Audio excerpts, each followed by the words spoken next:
Okay, so I will not go back so much in history because I think the game industry in Finland began in 1985 or something like that with a wonderful person called Stavros Fasolas who made a few legendary games for the Commodore 64 called Sanction, Delta and Qdex, but that goes a bit too far in time. There was a time when people actually made games in their own bedrooms. Well, actually, we've gotten back to that. But I'll sort of try to recap some of the things what has happened in our country in our industry in the past 10 years, roughly. So it's not really a big recap, but anyway. How do I get rid of this one? Okay, now it's gone. Okay. So just briefly about me. I started working on games in '93. Well, working meaning that I actually got money out of working on games. I had been doing all kinds of game-related stuff before that, but they all failed completely. And about my background, I've been working as an artist, technical artist, a programmer, nowadays mostly as a consultant and investor in a bit over, I think, 12 different game startups. And I'm the chairman of the board in our own new startup. And so the companies I've sort of founded are Remedy Entertainment, and then FutureMark, which is mostly known as the company making these 3D Mark and other benchmark solutions, and then IGDA Finland section.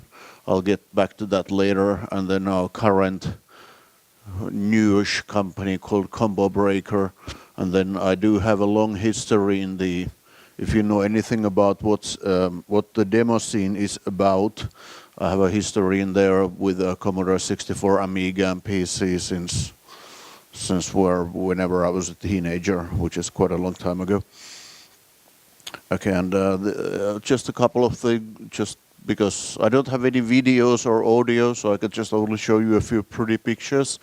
This is the first Max Payne game, this is the second Max Payne game, and this would be Alan Wake, and this would be Quantum Break on Xbox One and PC, Quantum Break again, and then I did some consulting work or more like freelancing on the Walking Dead game by Next Games, and then this would be Supernauts by Grand Crew.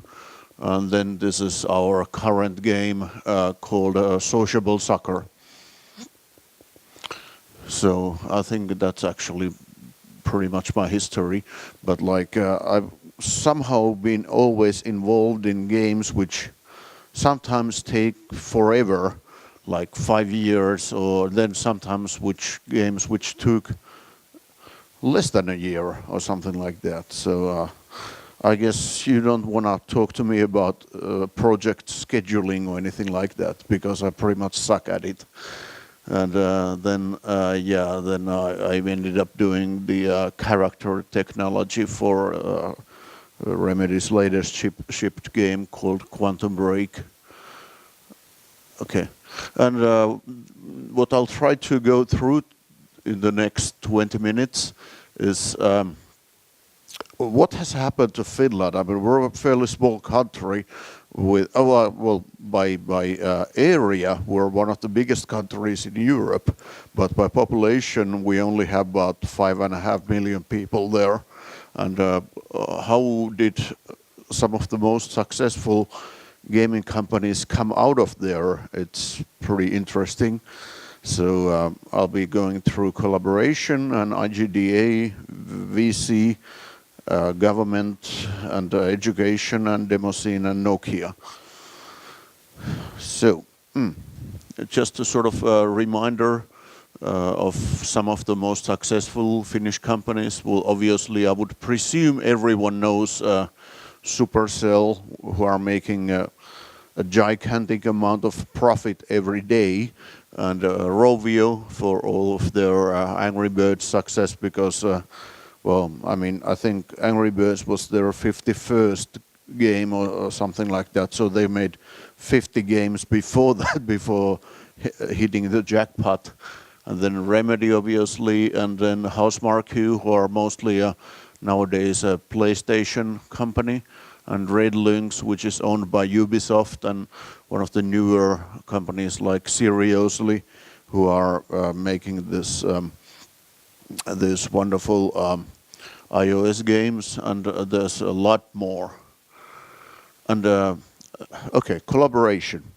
The one thing which we've grown and tried to educate people on always is that the other companies are not your enemies. We're always working on a towards global markets. If you would make a game dedicated just for Finland, you would be like, well, not very successful, at least money-wise, because, well, everyone should love money.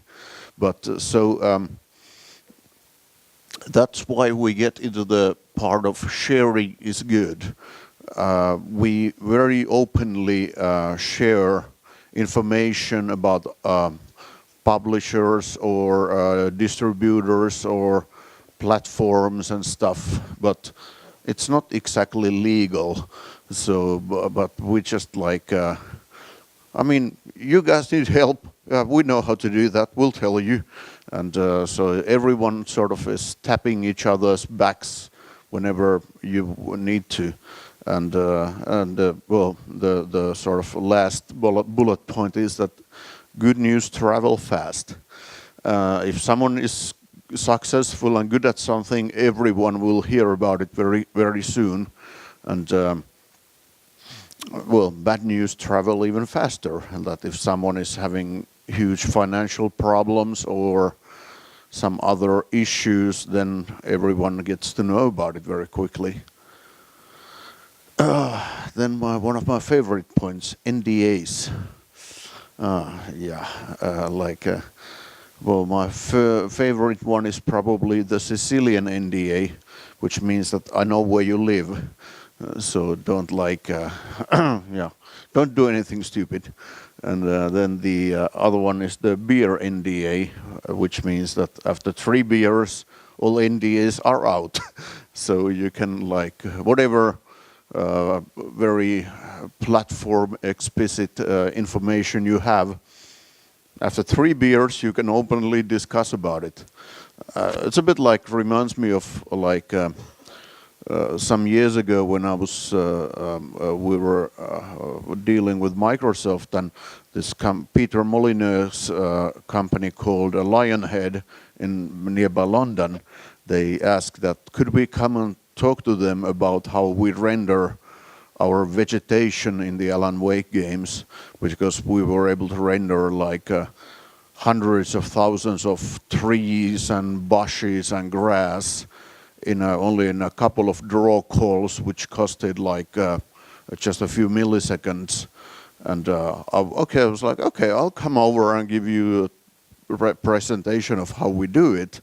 And when I entered their office, I get to sign this 14 pages long of NDA.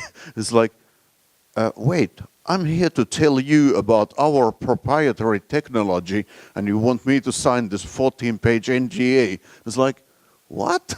Well, okay, just show me the last page and sign on it, and let's move on.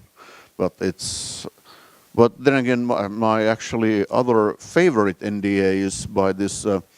For example, when it comes to gambling with real money, it's controlled in Finland by a governmental organization. It's a monopoly, but I did some consulting there, and their NDA was wonderful. It's a single slip of paper where you sign your name and then who's going to be sort of your host. And then there's a checkbox you need to cross, which says that everything you see and hear in this location is governmental property. That's the kind of NDA I like. Okay. I mean, usually, well, people working on games have a very exotic background, but I think one of the most important parts from a government point of view is that education in Finland is free. So you can go to college or you can go to university or get any kind of training and it's free. You actually get paid for attending a college or a university. It's not much, but it helps you to chip in on the whatever rent you need to pay or anything like that. And like for example, me, I did attend university to get a master's degree in science, or in Germany they call it diploma engineer. But well, kind of obviously I never graduated, so. But well, I did get to spend many years living in a very cheap university apartment.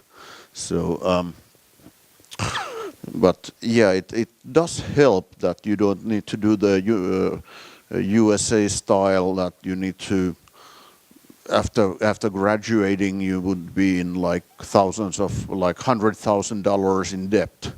So it's very nice, I have to say. And then, of course, well, it's a bit different, to say the least, to a lot of, especially companies in the Asia or USA.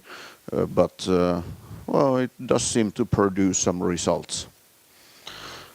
Okay, and then there's nowadays a lot of companies just in Finland.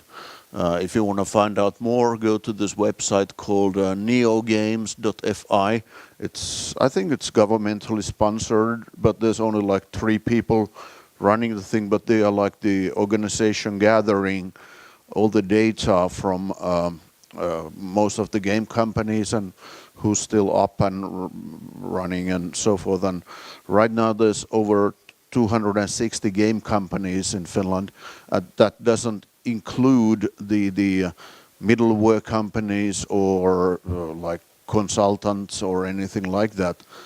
But as said, our country only has about 5.5 million people, and the game industry employs about 3,000 people, which is kind of like strange compared to the fact that, for example, I mean, tax records are public in Finland, and the last year's tax records, when they came out, if you take the 10 most earning people in Finland, 7 of them happen to come from Supercell. So it's like, yeah, I do like the fact that most Finnish companies are actually making sure that the everyone gets paid properly, instead of just the management getting most of the money and then the producer getting second most of the money, and the employees are like, oh, you got salary, you don't need to get anything. Okay, so this is a short list of the current game companies in Finland. Yeah, probably there's probably a bit more, but the data which I had showed me this. So that's about that 260 companies. I think the current number would be closer to 300, but there is a lot of companies, and so there's no fear of if you want to move to another company, then just throw a number in there. Okay. Then one of the most, a bit more interesting things is IGDA. Do you all know what IGDA is? Yeah. We seem to have Vesa here also, who's one of the running people of IGDA. Yeah, but anyway, it was originally what do you call? Well, it says in the middle there, Helsinki Games and Graphics Industry Beer Night, until we decided to make it into an official organization, so companies could pay for sponsoring the events, like getting free drinks and food and that kind of stuff. So we have monthly meetings, mostly about 200 to 400 people there, and they are mostly developers, because a lot of other countries and companies have been complaining that they mostly just have students there who just are looking for a job. But in our case, it's mostly game developers meeting each others, and it's one of the most active chapters in the world. And it's a good thing to meet up. These are the currently official registered partners. Our own company actually isn't even there yet because we just signed up, but then again we're poor. So, but like so, pretty much all of the major companies are members. The membership is not that expensive, but it's like a thing to do. And this is from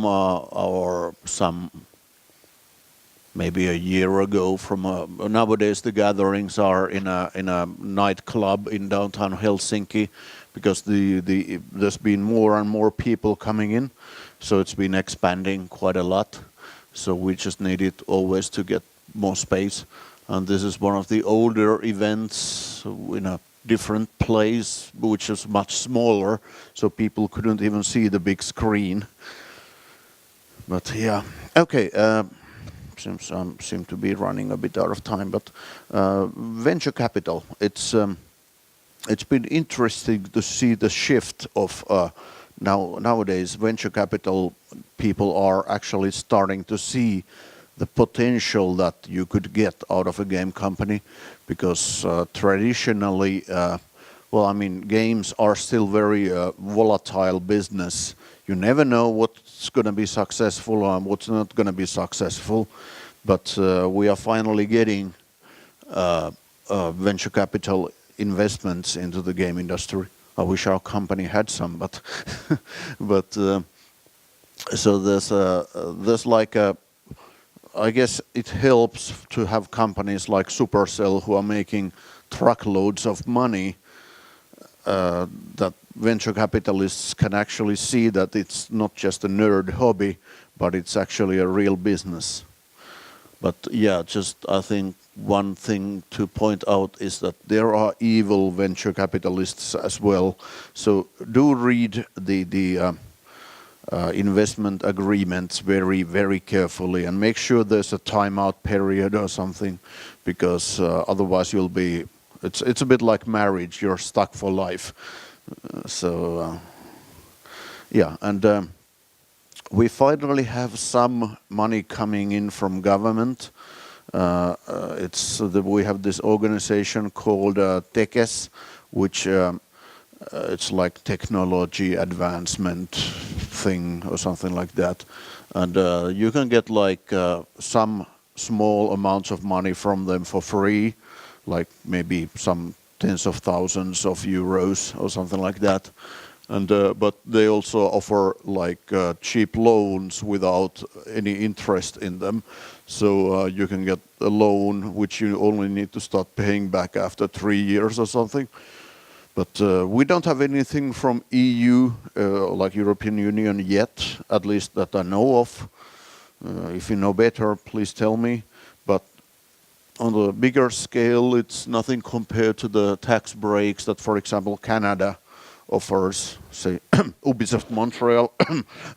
Wait, but well, yeah, but we're working on it.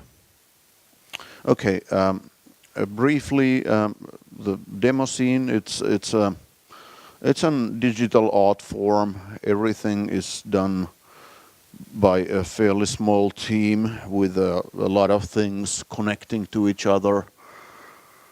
And this is a picture from an event called Assembly. It's one of the biggest conventions in the world, and it'll take about 5,000 or 6,000 people every year. And but it's well nowadays it's mostly actually about competitive gaming like Counter-Strike and whatever. But it's still like the same thing that has been going on for like 25 years. This is just a reminder of what we did like about 25 years ago. This is like just a real-time software rendering object. It's like, doesn't make any sense. But this is more like a modern version of it by a Greek group called ASD, Andromeda Software Design or something like that. But it's wonderful. Okay, I'm about to be done. Nokia. Well, they dropped the ball on Symbian. Everyone hated it, but they did fund quite a lot of things. And startup-friendly atmosphere, like we're right now moving our office to a new place, and we're sharing the office space with at least one other company, most likely two other companies. And people are very civil about if they want to leave, they let you know like months before that or when this project is done, because it's the same people you will always know. And we hug a lot. yeah. It's like, it's kind of, it wouldn't be that easy if you didn't have friends who love you. And well, I think the most important thing here is that not a single company that I know of whose first game hit the jackpot. So it's like, okay, questions?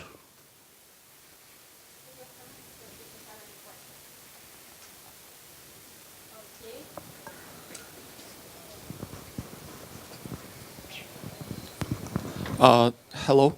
Hello. Do you have special institutes for game development education? A lot of the colleges actually have started to have the separate game educational program, and we actually had one trainee come over there, but he was the nephew of my tattoo artist, in a way. But so he came through the back door. But yeah, a lot of the colleges have special game development programs, but to be honest, I'm not sure if it makes a lot of sense. I much rather believe in learn math, learn physics, learn art, learn algorithms and that stuff. Because the only thing that's for sure in game development is change. Everything will change every 5 years or something like that. So if somebody runs a college program which teaches you how to use Unreal, for example, it's like, oh, gee, nice, but what happens after 5 years? You could be working on something completely else. So I guess the answer would be yes and no. Mm-hmm. Okay. May I ask another question? Yeah, of course. Are there educational programs supported by game development companies? Not really. I mean, mostly game companies just maybe sponsor some events and have like, say, weekend-long courses like when it comes to hackathons or something like that. But it's not really a part of our DNA to begin with.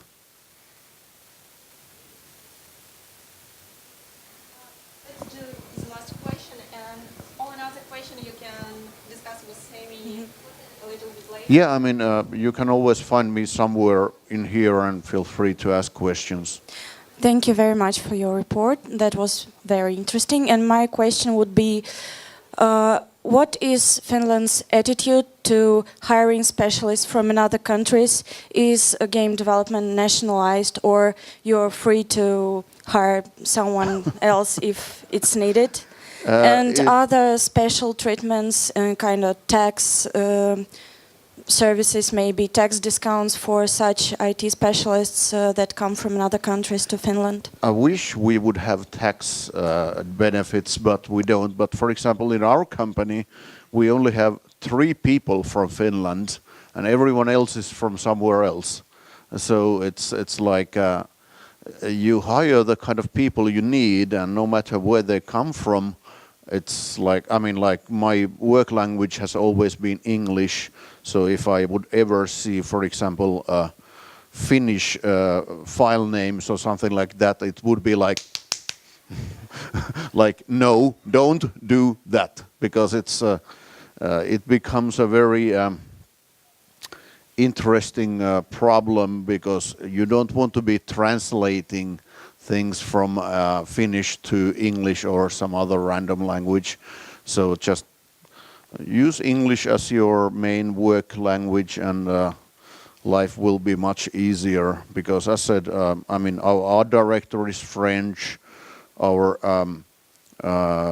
company manager, what do you call this? Community manager is from Sweden, and our lead designer is from England, and the list goes on. So we're a very, what do you call, international company. Yeah, so no such barriers.